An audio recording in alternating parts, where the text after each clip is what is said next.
referring to facts not in evidence is clearly misconduct. Now I'm citing the Supreme Court for People v. Hill, 1998, 17 Cal 4th, 800. As the court is aware, the court has now admonished Mr. Vanderhook once in open court, twice privately, about his methods of cross-examination.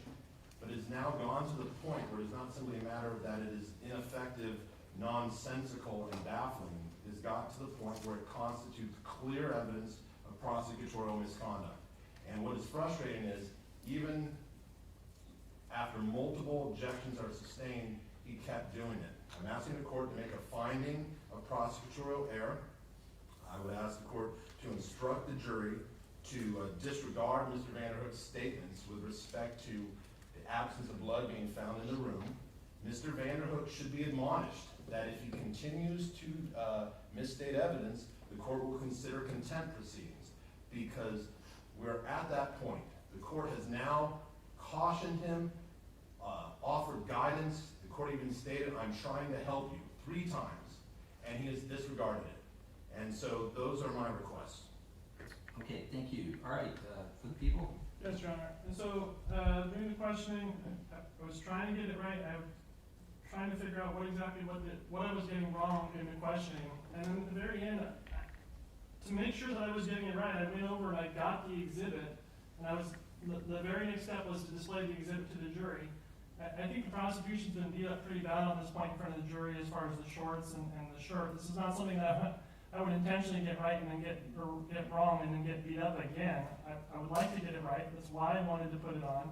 And my very next questioning is to show the DNA report to everyone so that we're making sure that we get it right, and talk about exactly what's in the report. This morning was definitely one of the most I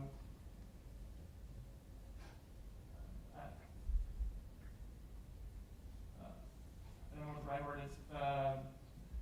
Was thrown off my game very much during this morning. There was a lot of objections that were being made, and one of them that was specifically made was in front of the jury. It was stated multiple times, prosecutorial error, despite the fact that in motions in limine, the court specifically ruled that those words were not to be said in front of the jury.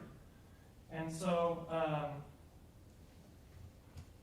I tried to center myself during lunch, and I'm going to show the exhibit to the jury as I was about to. What exhibit are you going to show? Are you showing the Megan Wood presumptive positive for blood? Yes, I'm showing that report so that we can make sure that we're getting. Why are we showing that to this witness? And he's not skilled at reading reports.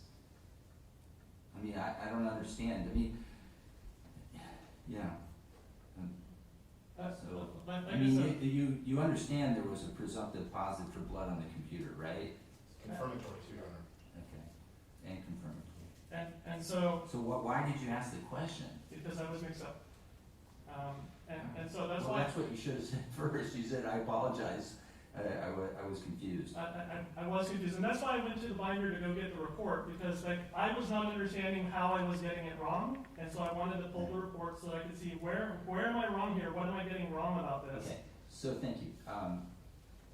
So Mr. Hutchinson, here's the deal. I want to build in time for. We're moving past this today, but I'm going to allow you to file a brief and seek a remedy. It doesn't have to be a long brief, but I really do need your argument sharpened. You have some cases you want to cite, and you want to request a remedy for it. And so I just think we need to slow down, and I want to see it in writing, and so I can judge it rather than make a rash decision right now.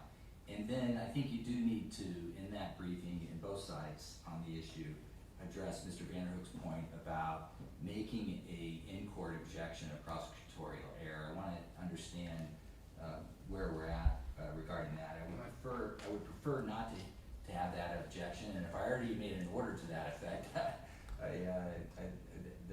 then that's important to me. Briefly respond. The court did not make an order. I don't recall that. No, this is the problem we're dealing with. He keeps saying things that are made up, and the court made no such order. I addressed it. I do not use the term misconduct. I use prosecutorial error. That's because, And that's the important distinction. The California Supreme Court has recognized that for prosecutorial error, unintentional is not a defense. Right, And no, I appreciate that, but what I'm asking you to do is put it down so I can judge it in the full context and then address the need for any remedy. You know, I think your objection though, before you get to prosecutorial error, is a evidentiary objection, right? So if you make that and then you could say, you know, you can, outside the presence of the jury, you can then reserve and make the point that you're trying to make right now. And for the first 2 points, I did not. The court, for this, I made misstates evidence, and now I brought the prosecutorial error, so I will continue to do that. Right, that's the procedure. And I would ask, the court can ask the court reporter to show us where the court made this order that I cannot use those terms, because based on my memory, that didn't happen.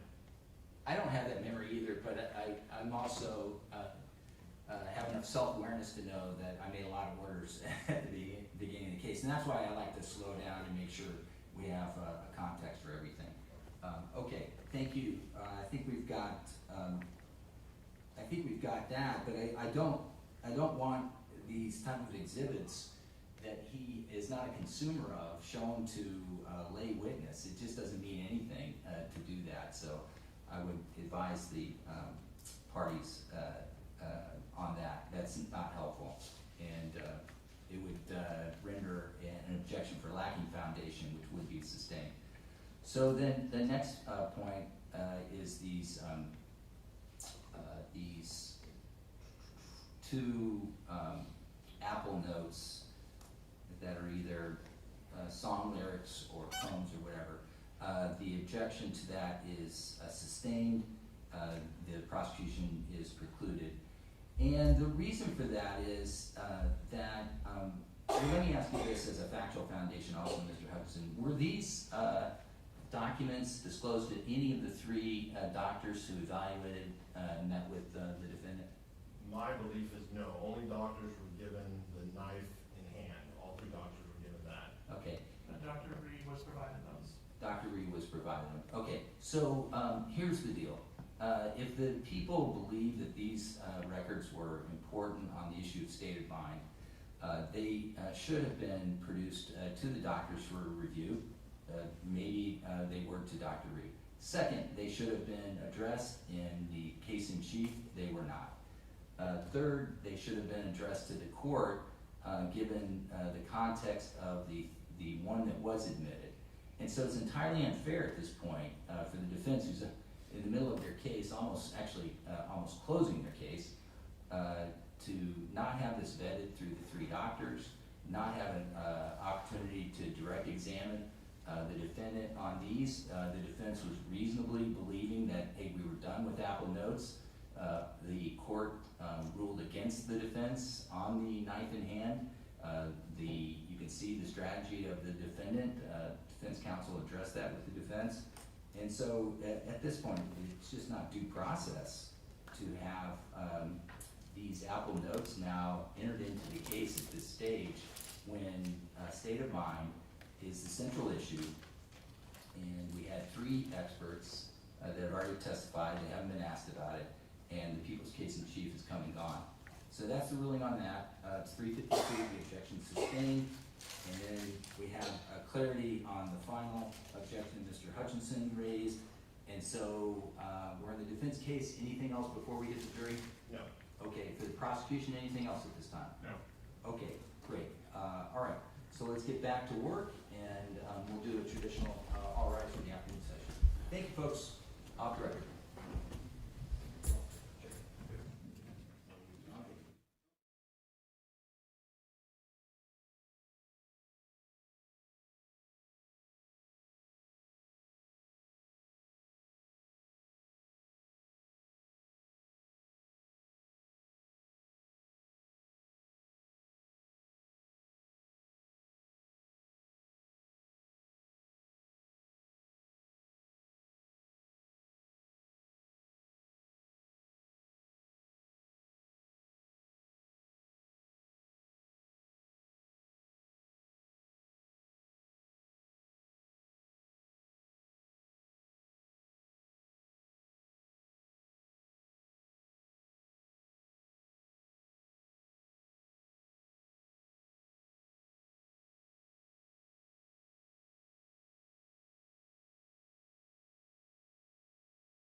Okay, let's go on the record, the people of the state of California versus Carlos Dominguez, and all parties are present. Mr. Dominguez is on the witness stand. He's subject to cross-examination. I want to say good afternoon to our jury. Thank you for your patience. I had a few minutes of extra work I needed to do on the case with the lawyers, and we're ready to get back to work now, so thank you. All right, so Mr. Vanderhook, you're with us. Thank you. Good afternoon, sir. Good afternoon. When we were talking before the break, we were talking about what was found in your room. Do you remember that? Yes. Okay. And what was found in your house generally, right? Yes. And what was from the bathroom sink and the tub drain were not blood, correct? Objection, outside scope. Foundation. Foundation sustained. And what was on your computer was in fact blood, correct? I don't know. Right? But you testified earlier about cutting your hand near your computer, correct? Yes. And so it makes sense that there was in fact blood on your computer? Yes. And you testified that that cut happened to your hand, and you said something about it being between your fingers. Where specifically was the cut on your hand that was between your fingers? It was between the thumb and the index finger. And this happened in your room by your computer? Yes. And so I have here People's 49.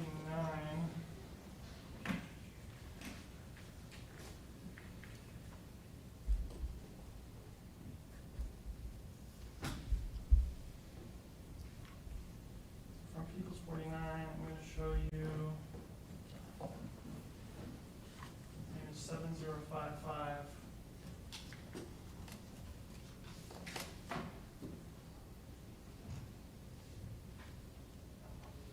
You able to see that, sir?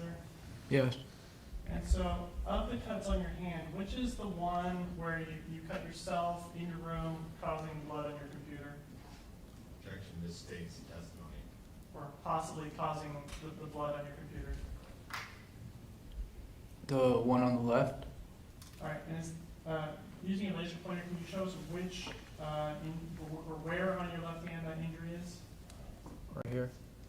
Understood. So, on your right hand, it looks like you have some scrapes or cuts or something on your knuckles, as well as some injuries to the back of your hand. Do you see those? Yes. Where are those from? I'm not sure. If you were to use a knife to stab something, would you be using your right or your left hand? My right hand, I think. And so, I understand your testimony is that you didn't remember stabbing people, or in two cases you don't remember the stabbing, and in the third one you don't believe that you had a knife in your hand or don't remember having a knife in your hand. If you had done such a stabbing, would it have been with your right hand? Objection, speculation. It's sustained. Do you throw a ball with your right hand? Yes. And you write with your right hand? Yes. And are you just generally right-handed? Yes. Do you do any tasks with your left hand? No. I want to back up just a little bit. We talked about Sycamore Park. We talked about this person with the flashlight. Do you remember that? Yes. Did they make any threats to you? No. Make any gestures to you? No. Were they laughing at you? No. And then you talked about riding Kareem's bike away and then ditching the bike and then proceeding on foot. Do you remember that? Yes. Was there any part of you that thought to do that as a ruse to make it look like you went one way and then go another? No.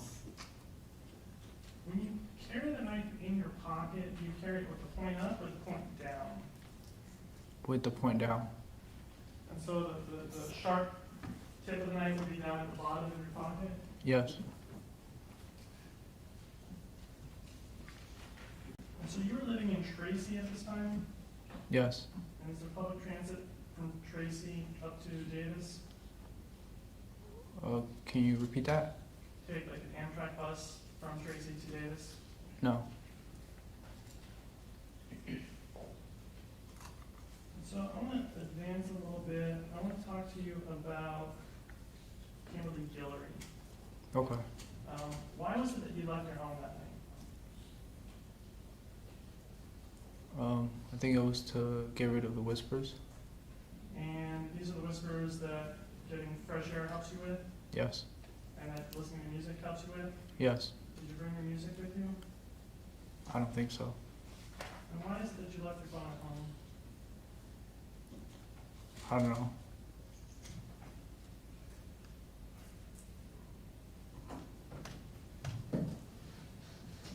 And there was some discussion about what routes you take and to get different places in that area of town. Do you remember that? Yes. And how you would cut through the train tracks to get to Ryder Apartments? Yes. And the log that you would go to, you've been there on prior occasions, correct? Yes. Is that the same route that you would take to get to the log, where you would cut through the fence, or would you just take the city streets to the log? I don't remember. I'm not asking about any specific occasion. Do you remember from any time that you went to the log what route you took? Yes. And what route would you take? I would take either the train tracks or through the city to downtown Davis. Okay, so sometimes you would do, it would change? Yes. And on the night that you stabbed Kimberly Guillory, which route did you take? I don't remember. So I have here what's been marked as Defense Exhibit CC.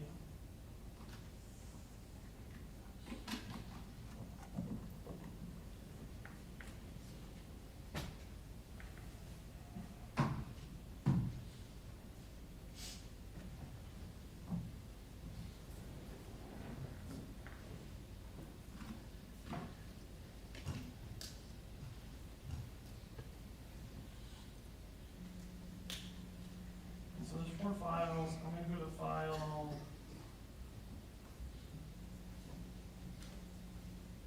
File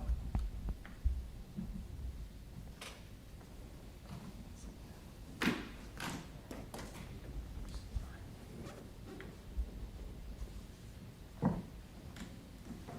And do you remember the video showing you riding through downtown Davis at 11 p.m.? Yes. And so this video here from Davis Glass at just after 11 p.m., starting at 11 p.m. and 30 seconds, you see that there is a bicyclist in this video. Yes. Is that you? I don't know. I'm going to switch videos. I'm going to go to People's 26A. This is the video from 2nd and F.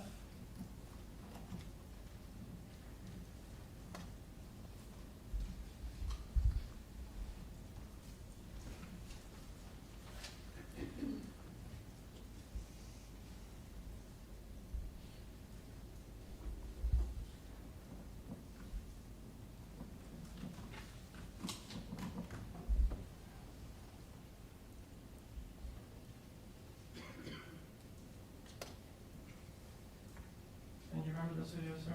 Yes. Okay, and you see this bike that's coming through with the kind of spinning reflectors on it? Yes. Just a second. Is that you? I don't know. When you would go to the log, would you go straight there, or would you ride around for a while or anything like that? Objection, Vegas to time. Okay, sustained sharp. When you were going to the log, would you just go straight to the log on any occasion? Would you go straight to the log, or would you wander around? I think a couple of times I wandered around, but for most of the time I would just go straight there. What about on the night that you stabbed Kimberly? I don't remember. Okay, I have People's Exhibit 26C. This is a video from 320 K Street.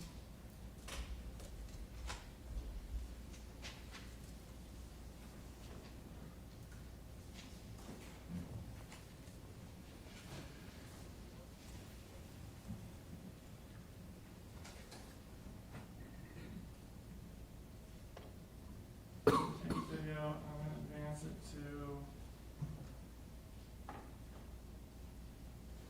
2 minutes after 11.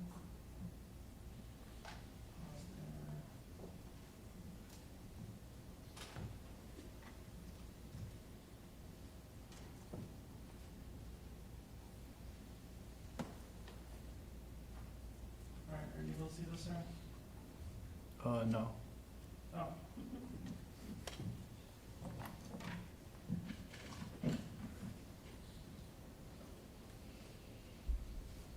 you able to see this, sir?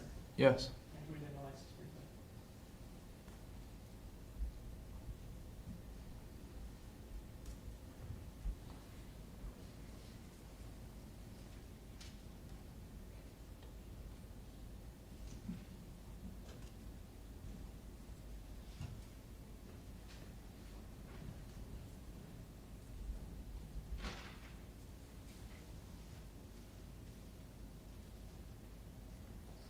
So I paused it now at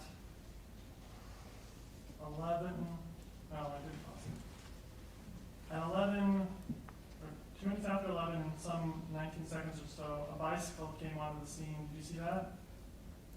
Yeah.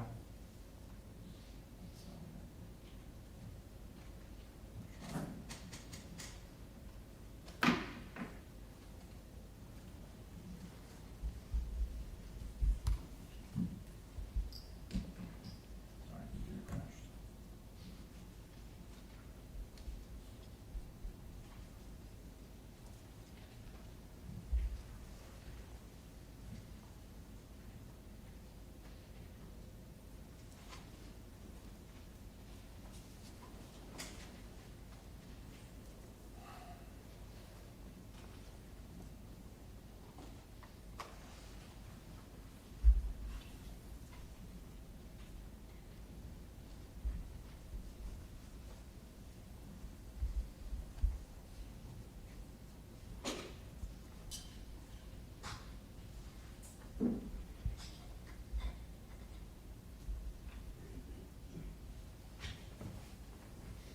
Alright, so I'm playing it again now, and we're at 12 seconds after 2 minutes after 11.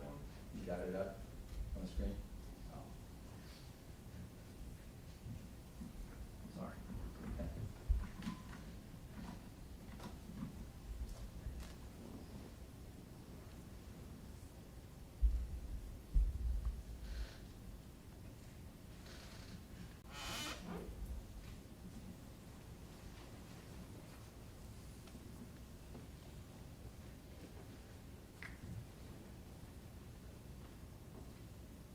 And so, a couple seconds after 11, we had that bicyclist going by Davis Glass, and then 2 minutes after 11 and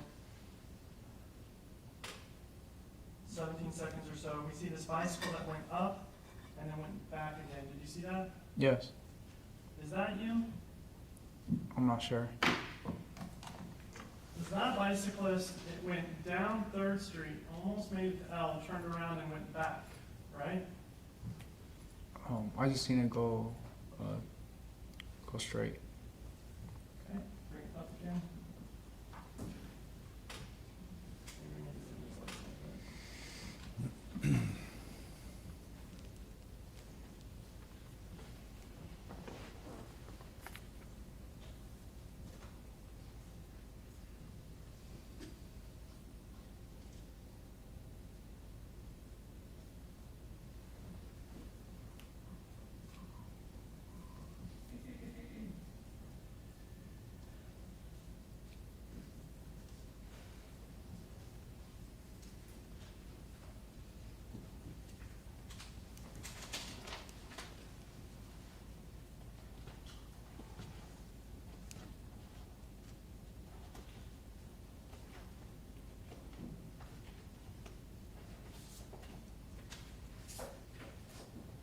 Okay, we're at 2 minutes after the hour now. Can we dim the lights, please? These lights right in front of the.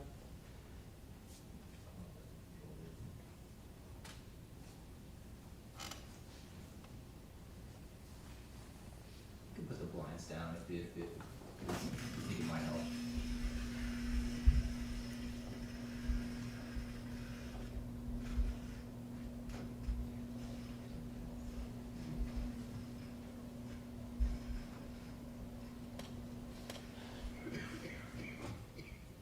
We haven't done this yet, let's see, hold on.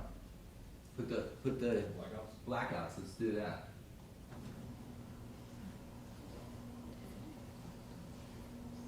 got one more light, right? Or is this as dark as it I gets? think, without turning the whole light. No, don't turn it on. Yeah. All right, we're doing the best we can. It's contrasted. All right, are you able to see this, sir? Yes. And you saw the bike enter the frame and start going down 3rd Street? Yes.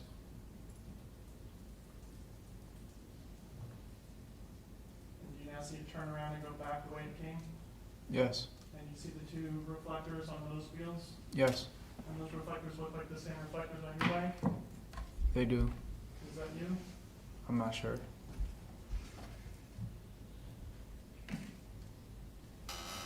Because prior to the night that you stabbed Kimberly, you've been to that log before, right? Yes. So if you wanted to go straight to the log, you would be able to get there, right? Yes. And so there'd be no reason for you to be going up and down the street checking out the area, right? Correct. Were you going through that area so that you could look for somebody that you could stab? No. After you parked your bike, or strike that, where did you park your bike? I just had it next to the log. And then you left your bike unattended there, Yes. and you walked for several blocks away from your bike? No. I'm gonna pull out an exhibit.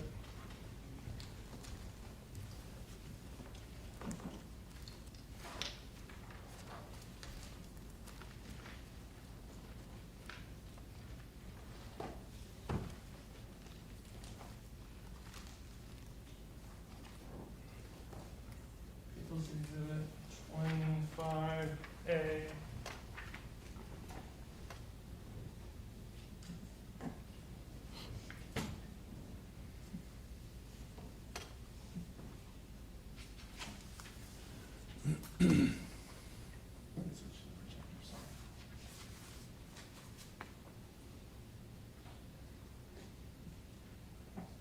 On 25A, you see this? Yes. Okay, so 3rd and L Street here, the log would be right over here at 2nd and K, right? Somewhere around there. And the thrift shop is all the way over here at I and 3rd, right? Yes. So that's a couple blocks, right? Yes. And so you left your bike unattended as you walked a couple blocks over to the SPCA Goodwill? I don't remember walking there.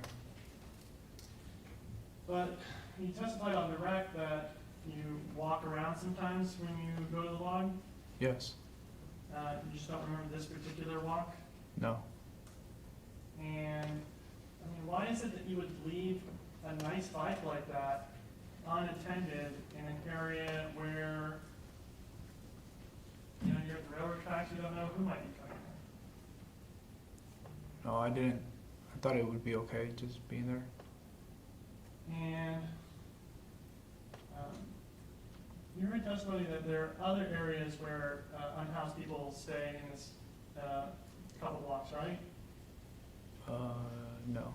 Were Jose and Aya testifying, or the officer testifying that he found Jose and Aya at the encampment by the car wash over here, or set up by Yeah. the car wash? Yeah. And so there are other areas around here where unhoused people stay, right? Yes.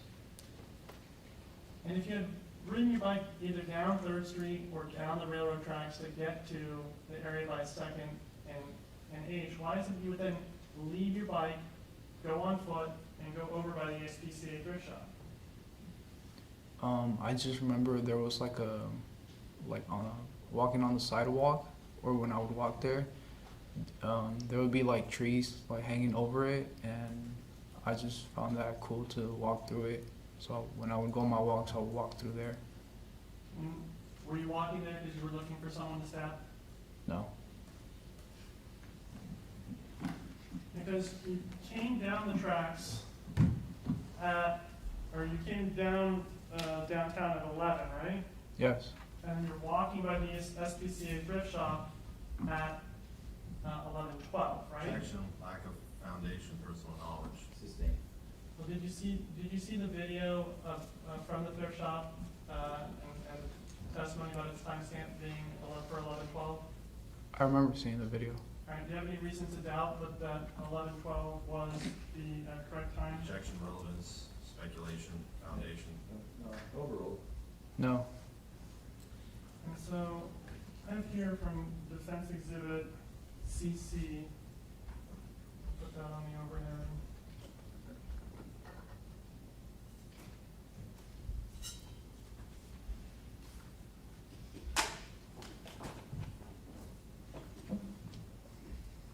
And I'm going to go to video 2.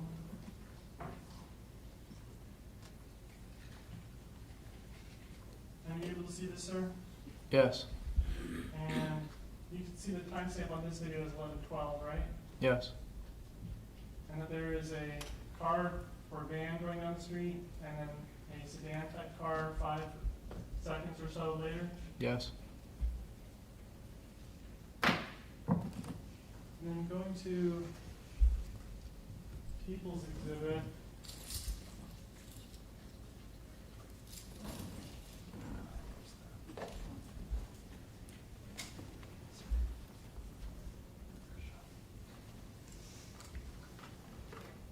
I got it.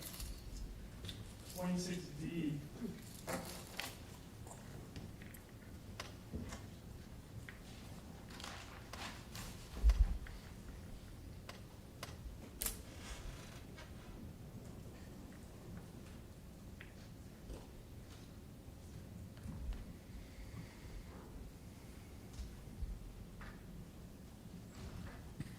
Now, if we go to 26D and we pull up the video from the timestamp 2:12 p.m. or 2:12 a.m., which is adjusted 3 hours to 11:12.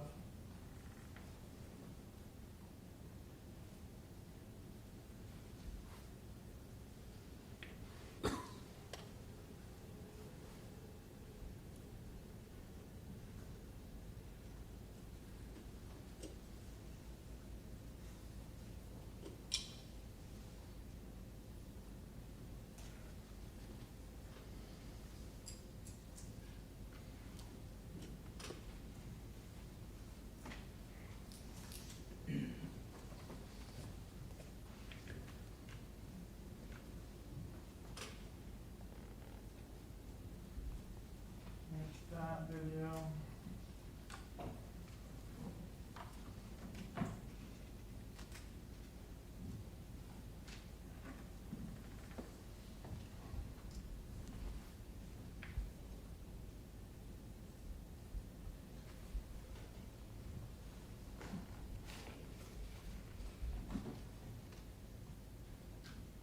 Towards the end, we see an individual walking into the scene. Did you see that? Yes. Was that you? I'm not sure. Are those the clothes you were wearing? I don't remember. Go to the next video in the sequence.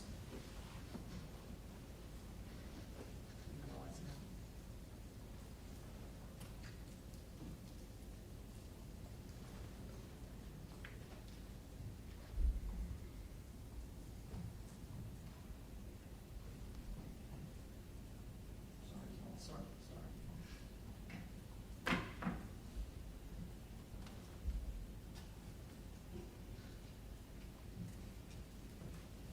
Go to the next video in the sequence, which starts with you outside of the thrift shop. Do you see that? And with the Adidas pants and the white shoes. I can't really see that. Okay, and I'll play forward from here. So did you see yourself turn around and walk back the other way? Yes.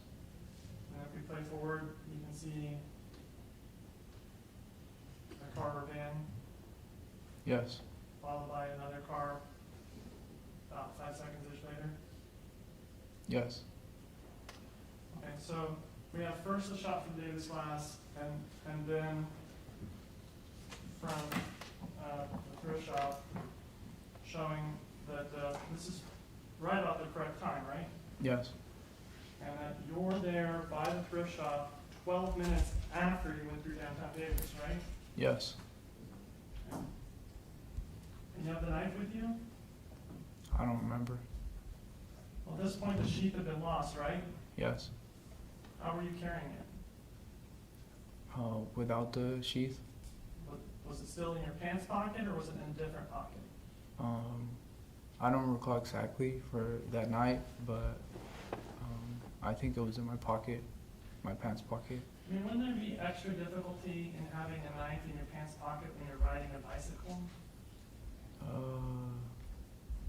Not really. When you're riding your bicycle when your pockets are full? Just my wallet and phone. Okay, and when you're bicycling, your legs are moving up and down, right? Yes. And so, if you're moving your legs up and down and you have the knife in your pocket, does that increase the risk that you're gonna cut a hole in your pants? Yes. And were you taking any kind of special precautions there to keep it from cutting your pants pocket? No. And so, after you left the thrift shop, where did you go? I don't remember going near the thrift shop. Okay. What's the next thing you do remember? Objection vague as to from when. Sustained. And so you got there to the log, right? Yes. What do you remember after that? I just remember being at the log, and then I got up to walk, and I made a left turn towards 2nd and L. And when I was at the corner of the street, I made another left turn. All right. And how far into your walk were you? Objection vague as to When, the question. how far, yeah, So you're at the log. Yes. Start a walk from your log. Yes. How far were you along in your walk when you had issues with shadows? I think like 10 seconds or 5. And so pretty quick then? Yes. And describe that for me, what happened? I seen a shadow inside the tent, reaching out with his hand, telling me to come near it, or that's what I took it as. And I started to approach it, and when I was a couple inches away, the arm kind of came out at me through the tent, and that's when I flinched backwards and I threw my hand in front of me. Okay, and you just signaled that you,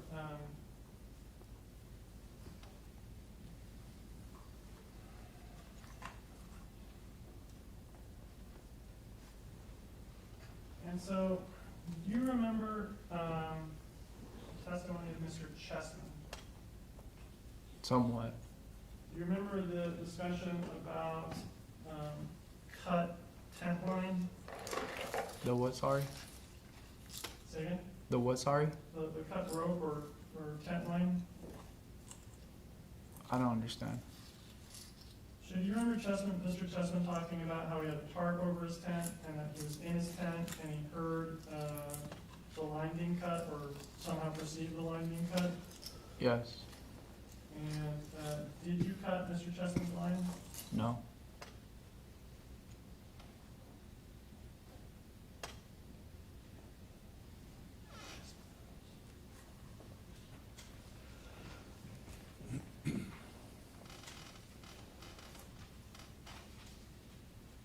And when you were at the tent, you had to step off of the sidewalk, right? I don't remember. Well, do you remember how you got to that location that you were right in front of the tent so that you could do that punching motion? I remember it was because the shadow was telling me to come near it, or it was signaling me to come near it. Right, and so you went to the shadow? Yes. Aren't the shadows scary? Yes. I mean, in one instance, you had to run 50 feet out of shadow in order to stab it, right?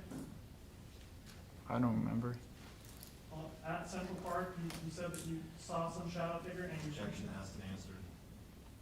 he said he didn't remember, so you can refresh his memory. Do you remember testifying that you were at Central Park and that you saw a shadow and that you ran towards it from the other bench that was about 50 feet away? Yes. Okay, so in that instance, you ran towards the shadow because you thought there was some kind of aggressive action taking place, right? I don't know why I ran towards the shadow. And with your other descriptions of running into shadows, one on a bike near Sycamore Park and one in Sycamore Park, you described a gaping void and things of that nature, correct? Yes, And those are scary things, right? yes, So shadows are scary, right? yes. So if the shadows are scary, why are you going to the shadow? I don't know, I kind of was just doing what the shadow was telling me to do. But isn't that the whole reason why you had to act in the other two instances, to stop the shadows from doing things to you? Well, this one was a different shadow. How's that? The other shadows, or at least the shadows near Sycamore Park, they were like shape shifting and riding a bicycle. And then this one, it was just telling me, or what I thought to be a hand telling me to come near it. So this one wasn't scary. It was so scary. So then why did you go to it? I just did. I don't know why. So after you follow what the shadow is telling you what to do, what happens next? Then I was a couple inches away, and that's when the shadow's hand came at me through the tent, and that's when I like backed up and my hand flinched towards the shadow. And you described that earlier in your testimony just now as his hand, correct? Or the shadow's hand. So when you react, can you show us what it is that you do? Yeah, so when it came at me, I backed up, and then with my other hand, I kind of put it in front of me. And so you're making a fist with your knuckles forward, and then you're moving your hand forward with your knuckles leading the way, correct? Yes, And if you had a knife in your hand, the knife would be to the side, right? yes, And so that could cut someone, but not a stab, right? yes, And so, and there was only one? yeah. At what height? I don't remember. Were you standing? Yeah, Were you kneeling? no, Were you bent over? I don't think so. You remember the testimony about Kimberly Guillory, right? Yes, And how she testified that she was in her tent sitting down on her electronic device, I remember that she was on the electronic device. and she was up against the wall of the tent, Yes, sitting, yes, and that you remember the medical testimony about where her injuries are, right? yes, One is down by her buttocks and one is her kidney. yes, So she's sitting in the tent, and then she gets those stab wounds from you.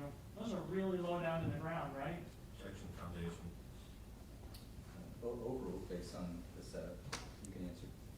yes, And so that would be very inconsistent with you being frightened and then suddenly punching something. That would require you to bend over or get down to a lower level in order to administer those blows, correct? correct. Is that what happened? I don't remember. And you stabbed her twice, right? I don't remember, but according to the evidence, yeah. And you thought it was a punch, right? Yes,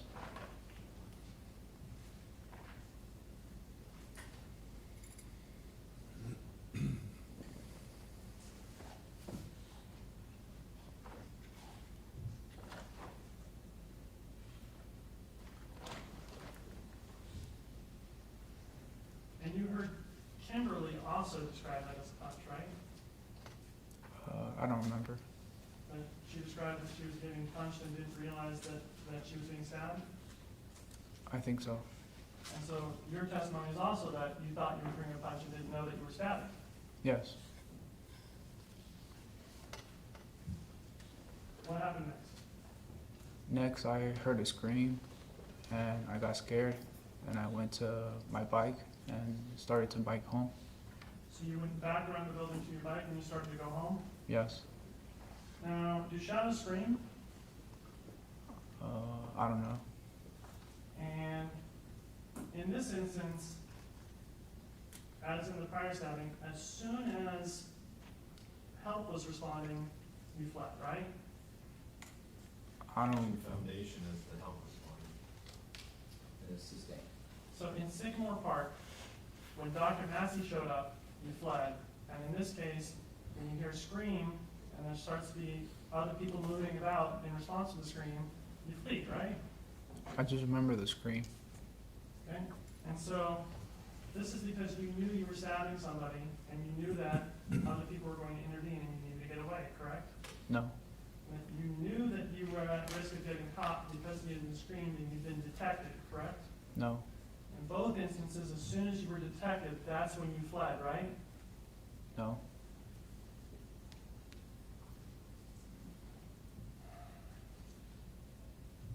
Now, when you went back to your bike, you took the knife with you? I think it was still with me. And where did it go? I don't know. Did you put it in your pocket? I'm not sure. And so you got back on your bike and you rode over to 3rd Street and rode down? Yes. And when you were on 8th Street, you talked about almost getting hit by a car. Do you remember that? Yes. Did you cut through that block there between H and G? I don't know what block that is. So, going back to the map, and this is people's 25A.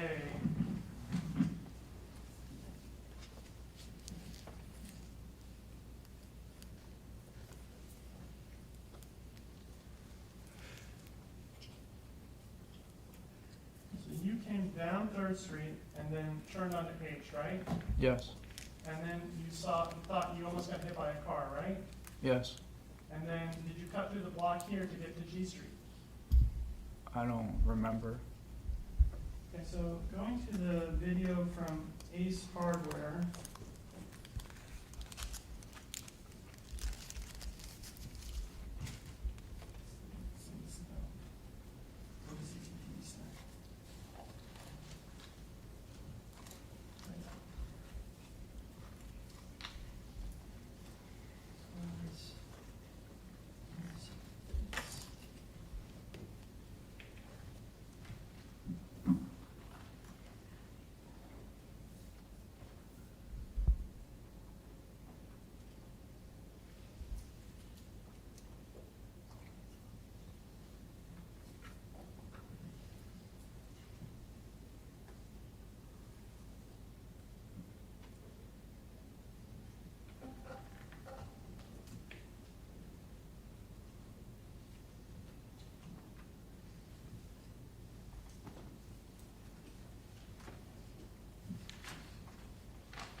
Ace Hardware, we're going to advance to about 11:45.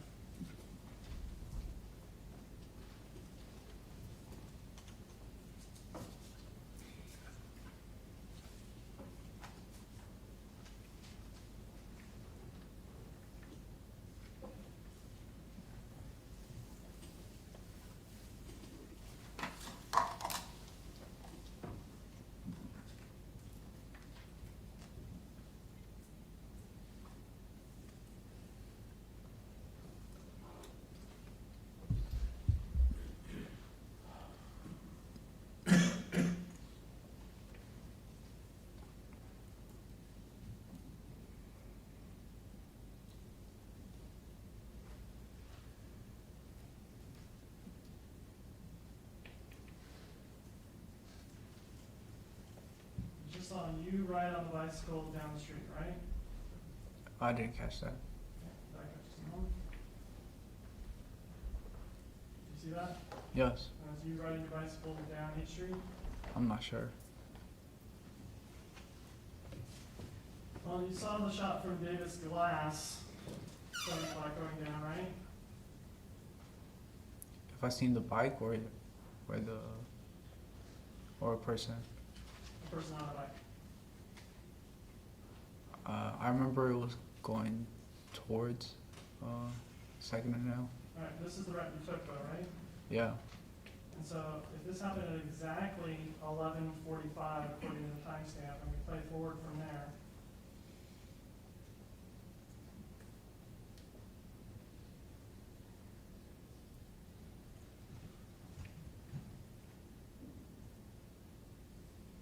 there's a car coming northbound, do you see that? Yes. About 15 seconds, 14 seconds after the hour.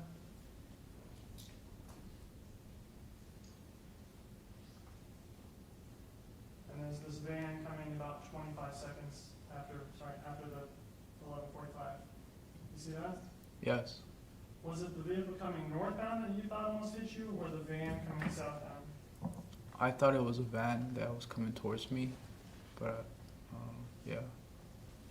Mm, What were you doing in that block for the next 5 minutes? I'm not sure. Did you have any issues with your bike? Yes. What issues did you have with your bike? I remember when the car almost hit me, I like moved out the way, and I kind of almost hit a wall. I don't know if it was a wall or a pole, and I stumbled back. I almost fell off my bike, and then I tried to ride it again, but I noticed the chain was off. And you spent about 5 minutes then working on your bike, right? I don't know what I was doing. All right. No issues with shadows during that time? No. And eventually, we were able to see that you came back out onto G Street at 2nd, right? Yeah. And that was after about 5 minutes, right? Yes. And so, from the time of the stabbing, it's taken a minute or maybe less than a minute for you to get to your bike. And then it takes a little bit for you to get on your bike and ride up to 3rd Street, ride over to 8th Street, and ride down, right? Yeah. And then you're hiding it, or you're located in that block for about 5 minutes, right? Yes. And so total time from the stabbing at this point is something like 6 minutes, 7 minutes, something in that area? According to what you're saying, yes. All right, and do you remember the testimony or the exhibit showing when the 911 calls came out? I don't remember exact time, but I do remember seeing the calls. All right, so the 911 calls are going to the dispatch center right around the same period of time, right? Yes. Protection Foundation. Strike. Grant. Do you remember that? I just remember the calls, but not the exact time. Okay. Why is it that if your bike still wasn't working, you left that area? I just wanted to get home. Was it because of the sirens? No, I didn't hear any sirens. You didn't hear the police responding, anything like that? No. When you went further down, you went into UC Davis, you stopped to work on your bike again, right? Yes. So why is it okay to work on your bike at UC Davis, but not here at this location? Objection argumentative. No, I'll allow it. Overruled. I didn't really know another spot besides where I started to fix the chain, or I tried to fix the chain. What was wrong with the spot that you were already in for fixing the chain? I just remember being at Memorial Union. Right, so, but when you first almost got hit by the car, hit the pole, had issues with your bike, what was wrong with that spot for fixing the chain? I couldn't fix the chain. I was unsuccessful. And so why didn't you just keep working on it there? Why did you then take it and move it all the way over to Memorial Union and then try and fix it there? I don't know. Is it because you wanted to get away? No. Because you were afraid of getting caught? No. Because you heard a person scream, and at the very least, you knew the police would be coming sometime soon? No, I didn't realize that. And then you went to the Memorial Union. What was going on there when you got to Memorial Union, you went northbound, and you turned around and started coming back? I don't remember. And when you went into that cut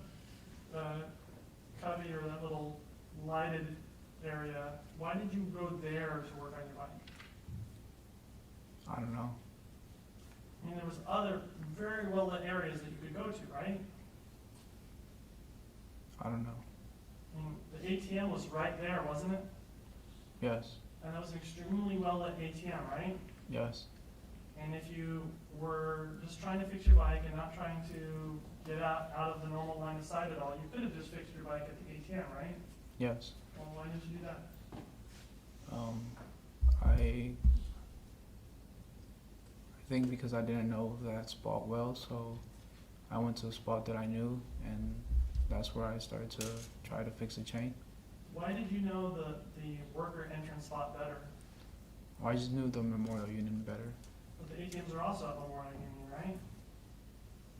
but not like where the Check main 350 building. so you Overall. You can finish your answer. Thank you. Not where the main building is at. So the ATMs were right next to the little alcove where you were working on your bike. They are like right next to each other. Why not the ATMs? Why not out in the open? Why are you in that little recess? I don't know. Because you wanted to get out of the normal line of sight, right? No, Because you were afraid of getting caught, right? no. Why is it that after that you went to Memorial Union and started checking the doors there? Objection to the state's evidence. Checking doors? Yeah. I don't recall that testimony, so, rephrase it. Okay, so after you left the cubby, you remember the video showing that you kind Cubby, of, what's that cubby? I'm sorry, I don't know that term. the little employee entrance area. Okay, When you left the employee entrance area, you went down around the corner to the doors of Memorial Union, right? I don't remember that. All right. And you remember seeing the video of it?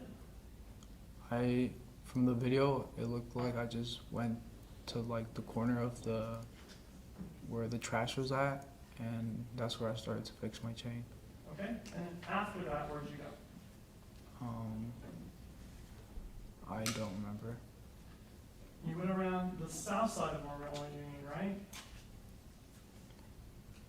I think I went through it, Through the building? or like through Memorial Union. Right. Like there's a building and then there's a field. I think I went through where you usually, or like where students would usually go through. Did you go through the field or did you go through the building? I went through the pathway that goes in between the field and the building. Right. So if we look at the map, this is 25A.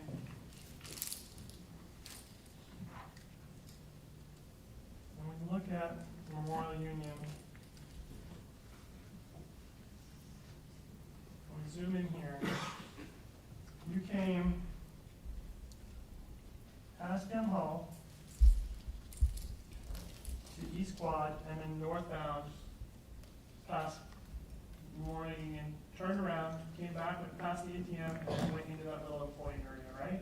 Yes, And from that area, you went down south, you went here, kind of towards the doors, possibly checking these doors, and then out of sight, Objection right? to the state's testimony. Well, we're back to the door checking. I'm sorry, and I apologize, I missed that, so. Well, let me just clarify, did you check any doors? not that I remember. All right, so you went by the doors, right? Which doors? So these doors on the south side of Memorial Union, did you go by them? I don't remember. And so, from here, you went where? I went, East Laser Point? yeah. I went across Memorial Union through here. And where'd you go from there? Then I think I went up here. And yeah, I don't remember after that. So I'm gonna pause you here. You're at the ATMs in that little employee entrance area working on your bike, right? Yes, Why go south at all when your house is north? I don't know. Is there somewhere other than your house that you were going? Why not take just, if you're just going home and you're not worried about anything, why don't you just take the fastest route back to your house? I'm not sure.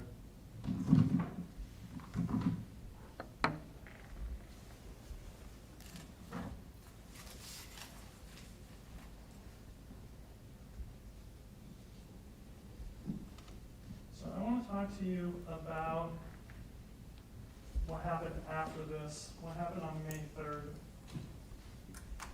On May 3rd, you went on your computer and you accessed the UC Davis website, correct? I don't remember that. You remember making an advising appointment? No. You remember logging into your student profile? No. You remember going to Schedule Builder? No. Because prior to this point, you weren't aware that you had been kicked out of school, right? No. Because you hadn't read that email, right? Correct.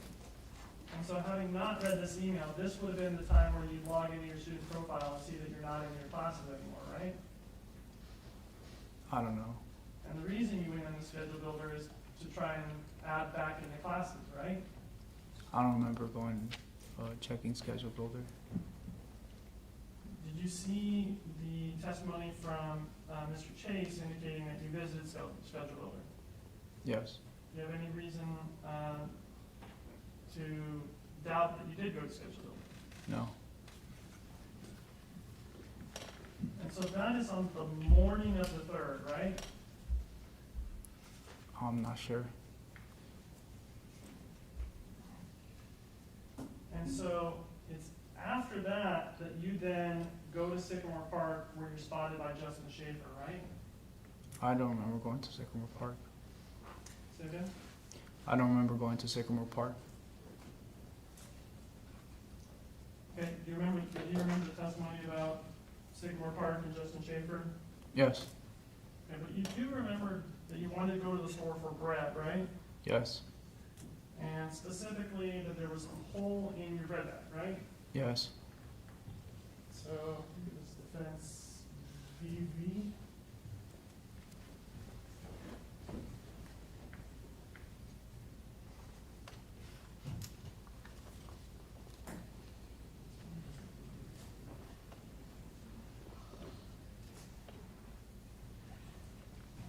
So I have defense exhibit VV. And you remember talking about this on direct? About the bread? Yes. Yeah. Okay, pause for just a second. I'm gonna stand up and stretch. Feel free to join me. And while that was fun, having the blackouts down, let's take the blackouts up. We'll keep the shades on.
And I'm zooming in on the bread. You able to see that, sir? Yes. Using your laser pointer, show us where the hole was. From what I can see, I think it was right here. And, On the and left side of the photo? yeah, and then one right here. Well, this one in the center of the bread, that's just the crinkles outside the bread clasp, right? I don't know. Okay. That's what it looks like. But on the left side is where your testimony was that there was holes? Yes. Okay.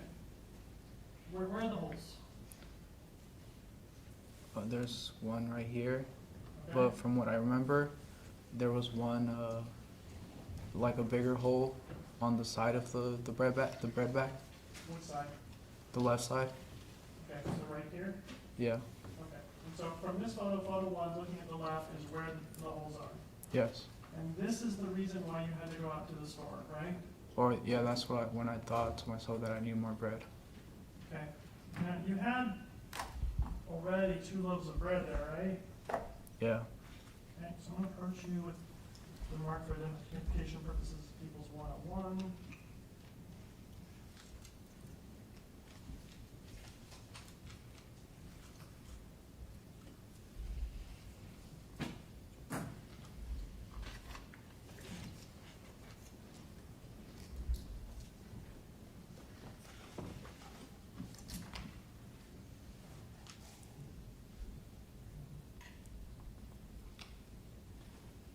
So I'm approaching with the mark for identification purposes, people's 101. I'm showing you 2 photos, one ending in 089 and one ending in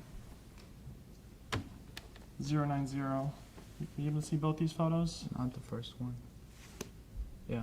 Okay, you able to see them both? Yeah. All right, are these photos of your desk and the bread and it's there? Yes.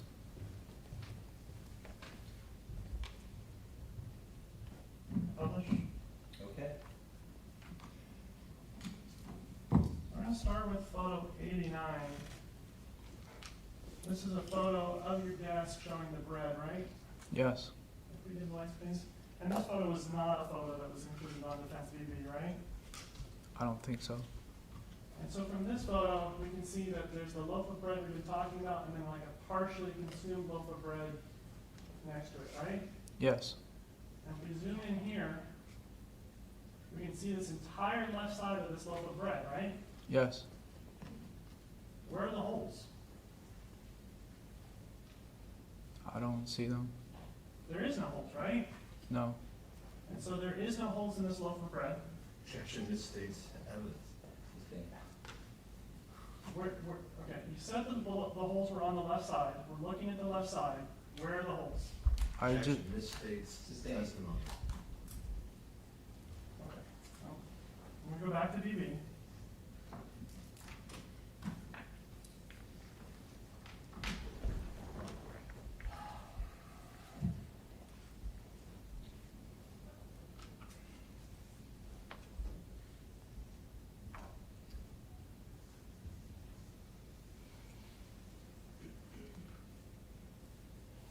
From BB, we have this loaf of bread.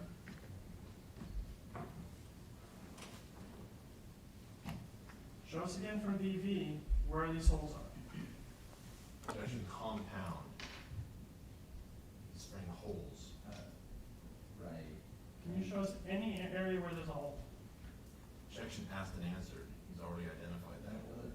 That's all right, you can do it again. One more time. so I think there's a hole right here. And from what I remember, there were more there was like a bigger hole towards the left of one of the bread bags. All right, and when you say the left, you're talking about the left side of this photo, right? Yes. Correct. So, when we go back to People's 101,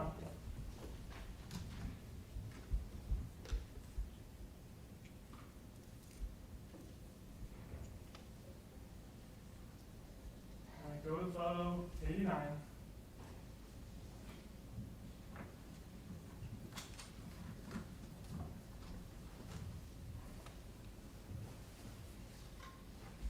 it's the same loaf of bread, correct? Yes. And the side that is facing us in this photo is the same side that you previously referred to as the left side, correct? Yes. And that is the side that should have holes. Or is there some other side? No, I remember it being on the left side. Okay? Okay. Is there any holes in the bread bag in this photo that you can identify for us? Not that I could see. And in fact, you have a full loaf of bread and a partially consumed loaf of bread, correct? Yes. So you didn't actually need bread, correct? I thought I did. What actually happened was that you'd seen that you got kicked out of UC Davis, and so you got your knife and went back to Sycamore Park, correct? No. Well, why go to Sycamore Park with nothing but a knife? I don't remember that. Because if you were shopping for bread, you would bring things like a wallet to pay for bread, right? Objection, argumentative. Not overruled. Yes. And you didn't bring your phone, right? I don't think so. So it wasn't for listening, you weren't listening to music or anything like that, right? Right. And so, in fact, you had no watch, no phone, no wallet, no keys. Objection, compound. No, overruled. Isn't that correct? That I didn't have any of those? Correct. Yeah. You just had the bag and the knife, correct? I remember the bag. And you had the bag so that you could carry the knife because it was sharp and difficult to carry, right? I don't know if it was that specific reason. The knife was in the bag, wasn't it? Yes. And so after visiting the website and going to Schedule Builder, you went to Sycamore Park, correct? I don't remember going to Sycamore Park. And when you were in Sycamore Park, it was there because you were looking for another way to assault someone, correct? No. Because you didn't eat bread. This thing about bread is not accurate, correct? I thought I needed bread. There's no holes in the bread. Objection, misstates evidence. We're done with the bread questions. Okay. Yeah, move on. Did you see? Okay. So from the photos we see, we can't see any holes in the bread. Objection, It's the misstate. same. Move off the bread, come on. All right. So when you were in Sycamore Park, you brought your knife, right? I don't remember being in Sycamore Park. And you weren't carving or throwing knife, right? You were just sitting. I don't remember being there at all. I mean, the reason why you might have your knife there is to carve and throw, correct? Yes. But you weren't engaged in any of that, right? I don't remember. And you didn't leave the park until Justin Schaefer spotted you and you made eye contact, right? I don't remember. When you left the park, what route did you take? I just remember being on Pine, I think it's called Pine Street or Pine Road, and going north on it. And you remember taking kind of a roundabout way to get to the grocery store? What do you mean by roundabout way? You know,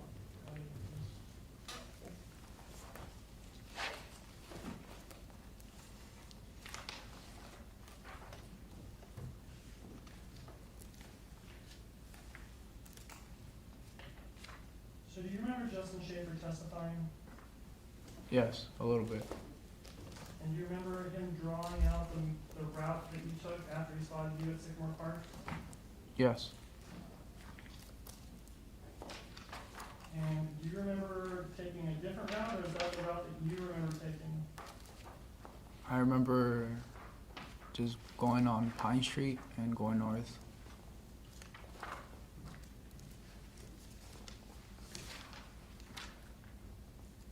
So I have here people's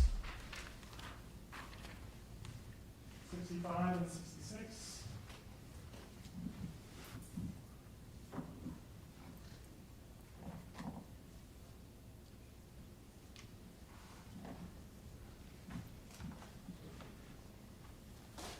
So starting with 65,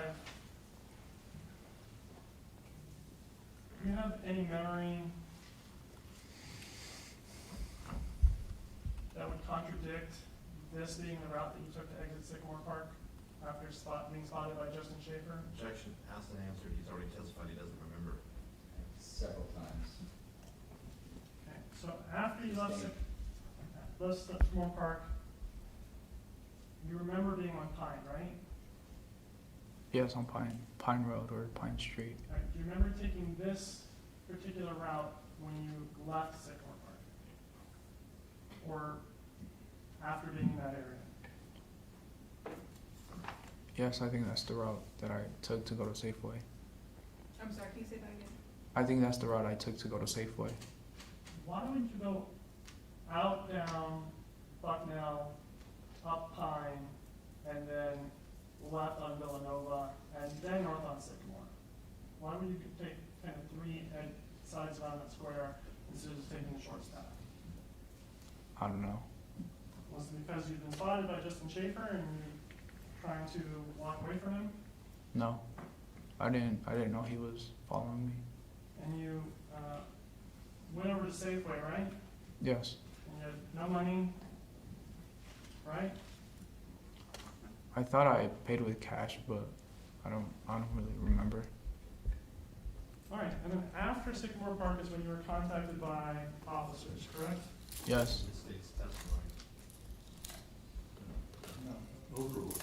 All right, so you went to Safeway, got the bread, got the apple, got the other things that are there, and then you were contacted by officers, correct?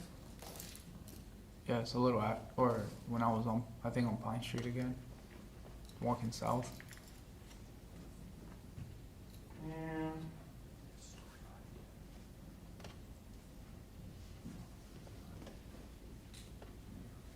you remember speaking with the officers? Just about them taking me to the police department.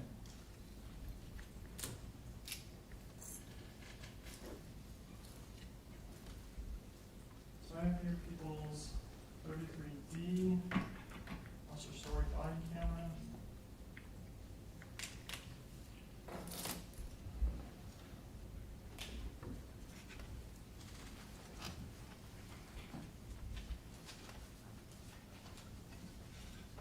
Are you able to see this, sir? It's our personal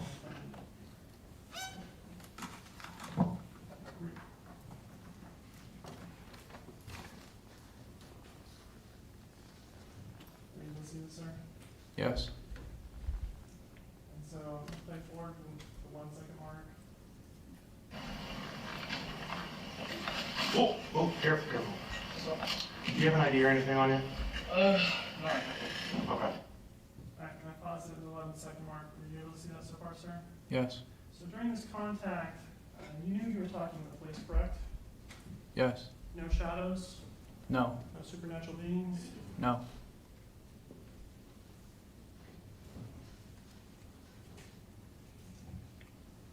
What's your name, real fast? John. John? What's your last name, John? What's your last name, John? Jonas? Sorry?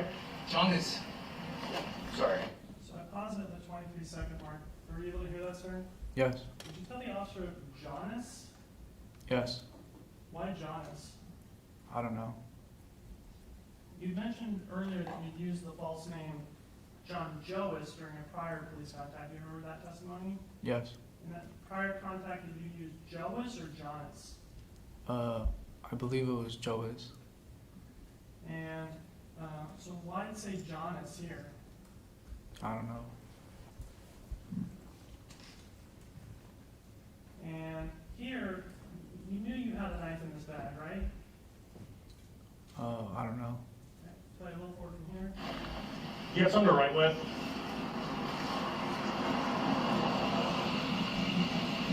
No, like a notepad. Yeah.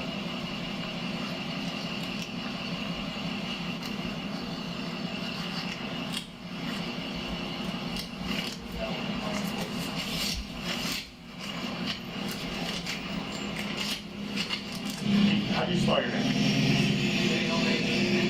J-O-H-N? H-N? Your last name? Uh-huh. J-O-A-S. J-O-A-S? Yeah. And you, Alright, so you've given the officers the false name again, correct? Yes, And you knew what your real name was, right? yes. And why give them the false name? I don't know exactly why, but I think I thought the same thing was gonna happen when I had the first encounter with the police and I gave them John Joas. I thought they would just say that I could go. And so, was this paranoia kicking in?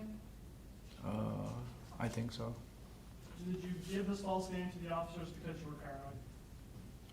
I'm not fully sure of that. Have you previously stated that you gave the false name to the officers because you were paranoid? I don't remember.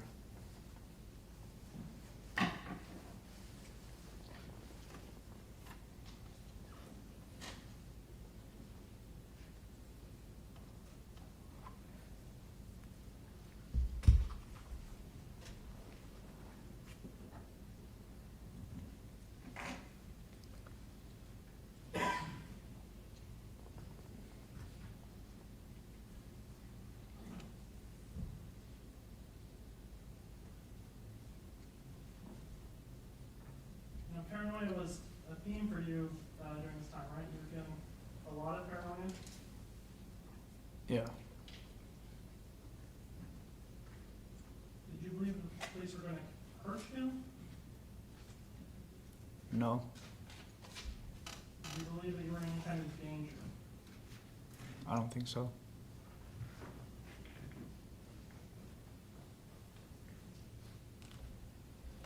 If you didn't think that you were in any danger, I mean, what's the source of the paranoia here? It's just like the feeling that I started to get. Just a bad feeling? Yeah.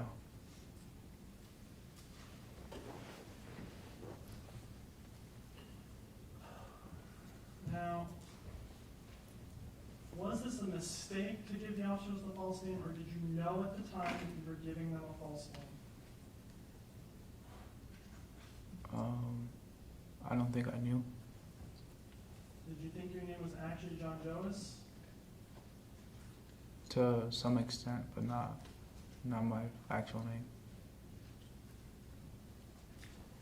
Now, when you spoke with Dr. Ree, you told her, "That's when police stopped me. I was paranoid to tell them my real name. I thought they were against me. I didn't want to give them the real name." Correct? I don't remember what was specifically said, but I remember speaking with them. Okay. You don't remember telling Dr. Ree that? No. That you were paranoid and that you didn't want to give the officers your real name? No. Is that the case, that you just didn't want to give your officers the real name despite knowing what your actual name is?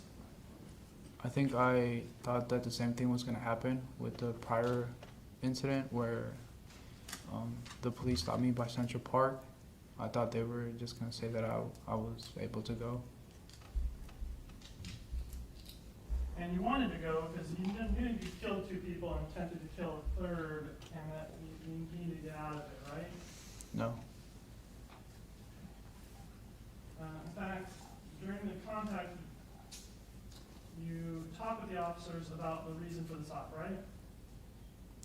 I don't remember. Okay, I'm gonna put it back on the screen. I think it's 33D. Your date of birth. 1999. Uh-huh. 10. Uh-huh. 10 of 99? Mhm. Okay. Is there a reason you're collecting my information, or? So, the reason we're talking to you right now is, are you aware of what's been going on in the city? The whole, like, Davis? The homicides and Yeah. stuff? So, Okay, so stop at 123. When you were talking with the officers, you told them you knew what was going on about the homicides, right? I think Officer Story said the homicides. Right, and you replied in the affirmative, correct? Yeah, I think I said something about Davis. Back in 10 seconds. so, the reason we're talking to you right now is, are you aware of what's been going on in the city? The whole, like, Davis? The homicides and Yeah. stuff? So, people are calling all kinds. So he said the homicides and stuff, and you replied, yeah, correct? Yes. Okay, so you're acknowledging to Officer Story, you do in fact know that there's been homicides going on in the city of Davis. I was referring to the crime alerts that I had seen. Okay, and what were the crime alerts that you'd seen? It was just a notification that popped up, and I kind of just took a glance at it. All right, and what did they tell you? I just seen the crime alert, or that's what I read. Were the crime alerts specific to homicides? I didn't know. All right, but when Officer Story asked specifically about homicide, you said, yeah, correct? Yes. Objection. This state's video speaks for itself. Yes, it does. The reason we're talking to you right now is, are you aware of what's been going on in the city? The whole, like, Davis. The homicides and stuff. So people are calling in all kinds of stuff. They're calling in anybody and everybody that, Okay, so I paused at 128. Did you see yourself looking down inside the bag during the video? Yeah, I think when I almost dropped it. Okay, and were you, and you had a knife in the bag, right? I think at that point I didn't know. And so you're looking down in the bag to see if the knife is visible in the bag, to see if the knife is going to be detected while it's in the bag, correct? I don't think so. matches, potentially matches the description of that person. And so we're not saying that you are that guy or anything. We're responding out, making contact, saying like, hey, this is what's going on.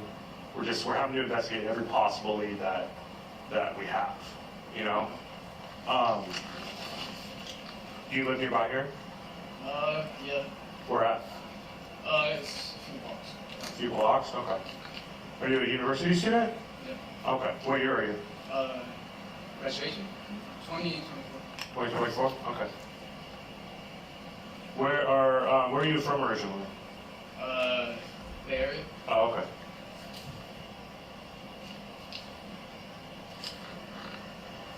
Can I get my systems on one by yours?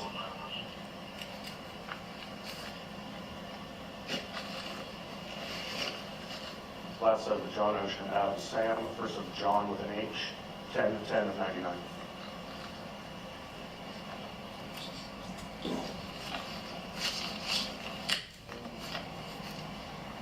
What is it? What do you have in your bag, man? Can I look real quick? What? Can I just see? Yeah. Okay, so I stopped at 2 minutes and 50 seconds. Do you see that? Yes. And so you are physically looking down in your bag and moving contents of the bag around with your hand, right? I think I was just looking in my bag. Okay.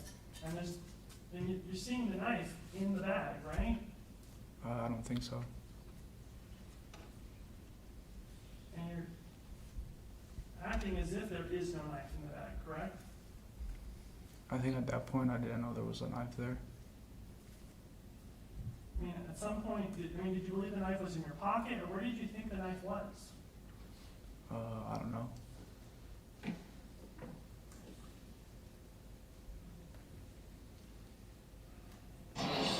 Red.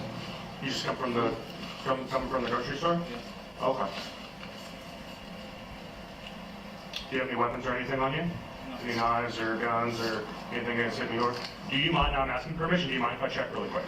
I do. You do mind? Yeah. Okay.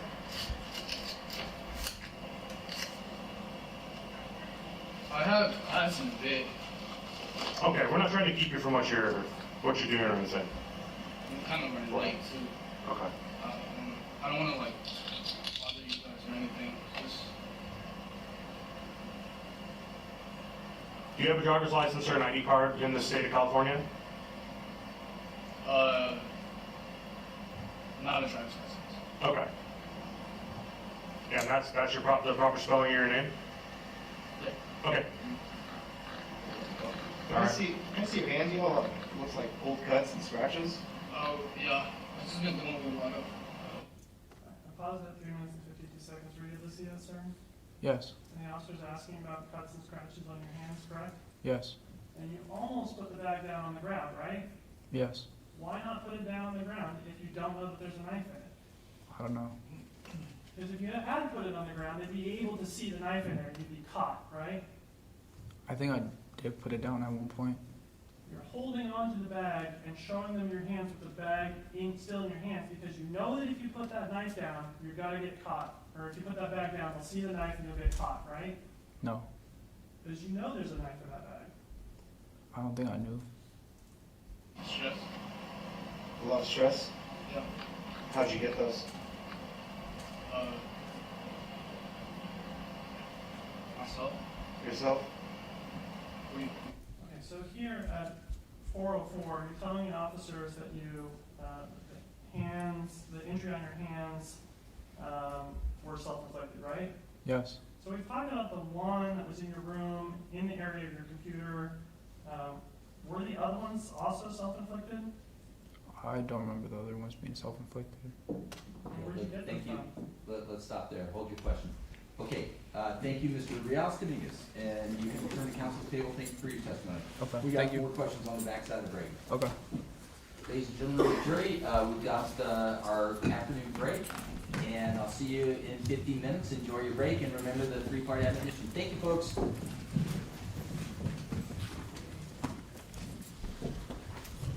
Off the record.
back on the record after our afternoon break, and Mr. Carlos Dominguez is in the witness stand. He's subject to cross-examination.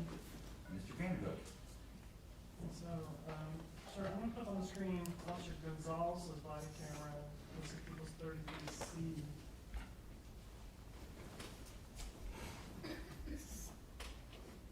Picking up from the 5-minute, 49-second mark.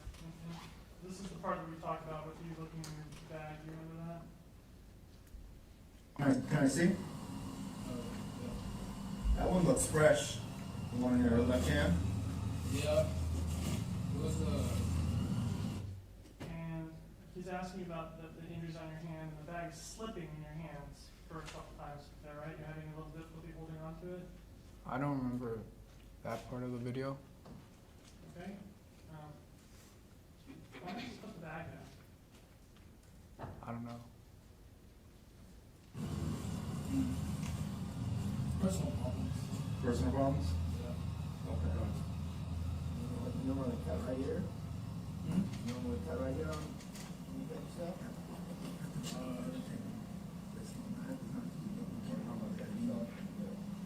Well, I don't know how we can probably, I mean, maybe he doesn't have a license, he doesn't have a license. Do you have like a school ID or anything on you? If we check you out through the university database, are you a registered student I'm registered. with UC Davis? Yeah. Okay. Can I have your address in case we need to follow up with you? Yeah. Okay, what is it?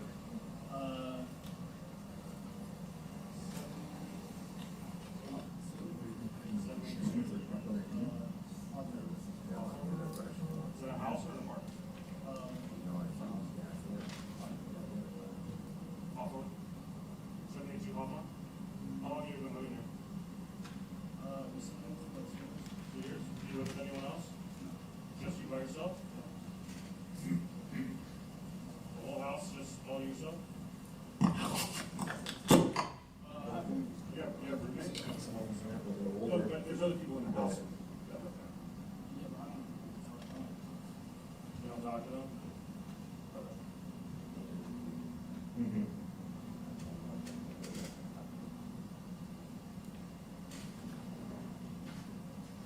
All right, can you just hang tight for me really quick, John?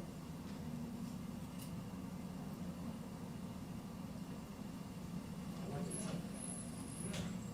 like to get Henry out, you get out here and talk to us. Yes.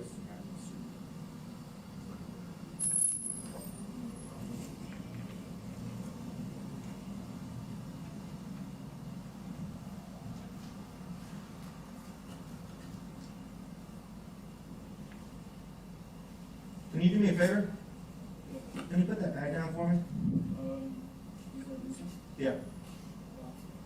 Because I'm gonna search it for it, it's okay? I know you, I'm just gonna search it for it, just put the bag down, please. Drop the bag. Okay, so I've stopped at 8 minutes and 21 seconds. Were you able to see that, sir? Yes. So you talked earlier about putting the bag down. The only time you put the bag down was when the officer was already going to grab your arm and make physical contact with you, correct? I don't remember that. Now, you testified that earlier when you gave officers the name John Joas, back in March or so, that they let you go, and that's why you did it again this time, because you wanted to get let go again, correct? Yes. And when they didn't let you go, did that make you nervous? I don't remember. You were feeling current at the time, and you didn't want to be there, correct? I don't remember. And after the handcuffs were placed on you, that's when you really understood that you'd been caught, right?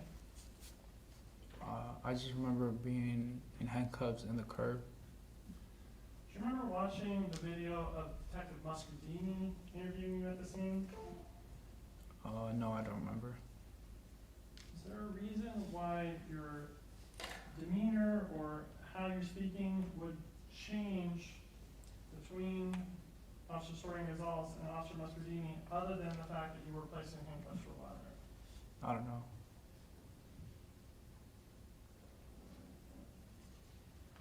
So So when they took you down to the station,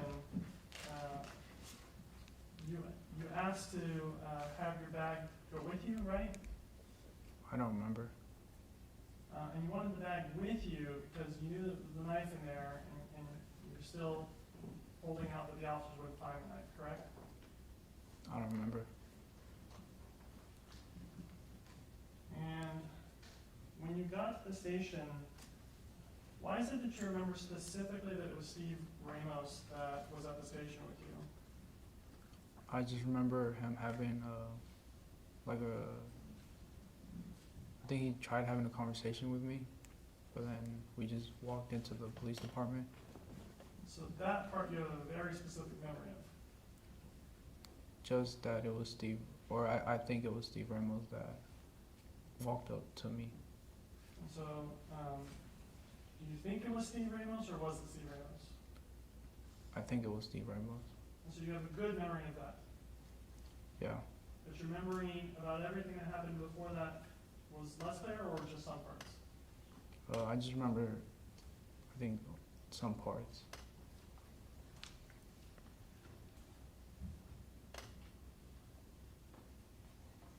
Alright, so I understand that your testimony is that you don't remember stabbing people. Just based on your knowledge of your body and how you do things and how you move around and that sort of thing, if you were to stab somebody, how would you hold them? Objection, speculation, 352. Sustained. Have you ever stabbed anything with a knife before? No. Like you stabbed one, yeah.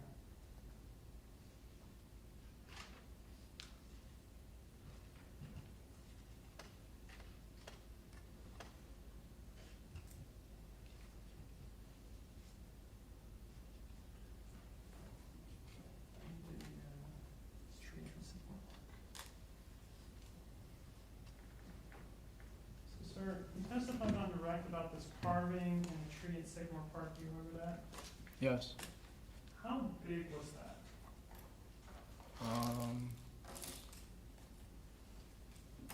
It wasn't that big, but you could see what it was.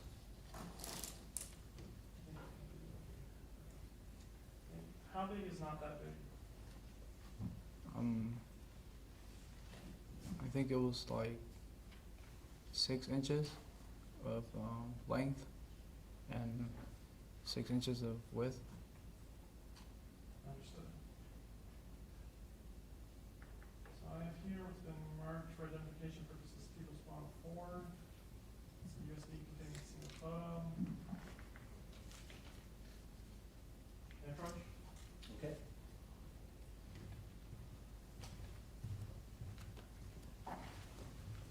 See people's 104. Yeah. Is that the tree with the face? Yes.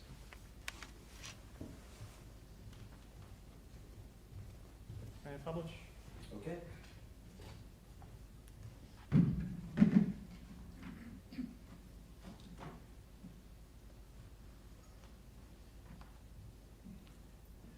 you see this, sir?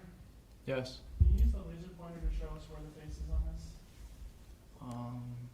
Have to zoom in. Well, are you able to see it without zooming in? Yeah, I can see it a little bit. Where's that? I think it's right here. Okay, I'm gonna zoom in on that area. Is that the face that you're talking about? Yes. And you see these leaves and branches here? Yes. Seeing this photo in this context, do you still think that it's 6 inches big? No, it's probably smaller. Yeah. Based on this photo, how big do you think that is?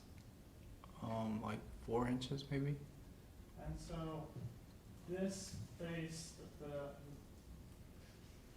what image were you trying to make when you carved that? Just like the features of a face, so the eyes, the nose, and the mouth. Any particular face? No. Were you trying to draw a devil or anything of that nature? No. And this is right at the exit for Sycamore Park, Yes. and this is right before the bridge that you crossed on a bicycle of Kareem's if we'd seen, right? I don't remember crossing it. I just remember leaving it in the bush. Other than this face, did you carve any other things into the trees in Sycamore Park between December of 2022 and May of 2023? No. No additional questions. Okay, thank you, Mr. Vanderhook. That was cross-examination. Mr. Hutchinson, any redirect? No, Your Honor. Okay, Mr. Carlos Dominguez, thank you for your testimony. You can return to counsel's table. Okay, thank you. Thank you.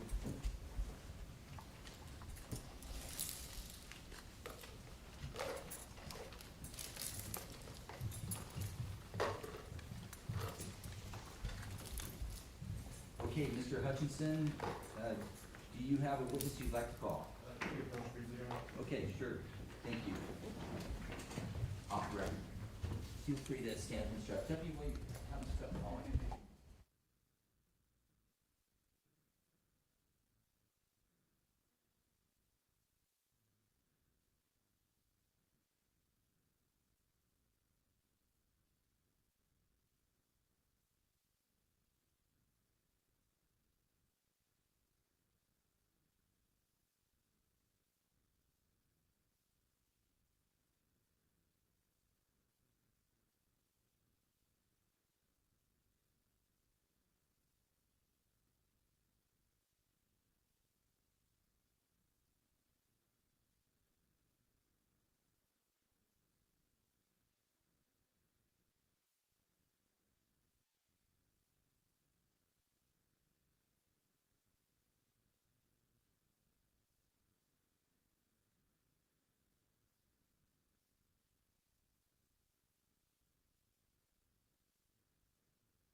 just concluded the testimony of Carlos Dominguez. Mr. Hutchinson, subject to the court's formal ruling on the admissibility of documents and as such, does the defense rest? Defense restaurant. Okay, so both sides have had a case in chief. And so I am going to meet with the lawyers on some what we call law and motion matters, also on jury instructions and things of that sort, and whether there's any additional evidence that will be produced. So there are a variety of issues that I'm going to work with the lawyers on. As a result of that, and given where we're at, and given that I've already indicated that tomorrow's a half day, I'm going to order you back on Thursday. So and allow the lawyers a date to work on their case, and given the status of this. So I want to get started at, I hesitate because I do need a little bit of time on Thursday with the lawyers. And I think we'll be ready by 9:30. Yeah. So Thursday at 9:30, and plan on Friday at 9:30 for 2 full days this week. So again, tomorrow, no court. That's I should have just led with that. Anyway, you can see there's my brain working. I got to my conclusion there. So remember the 3-part admonition at all times, and that is don't form any hard and fast opinions about this case until you're in deliberations and working with your fellow jurors.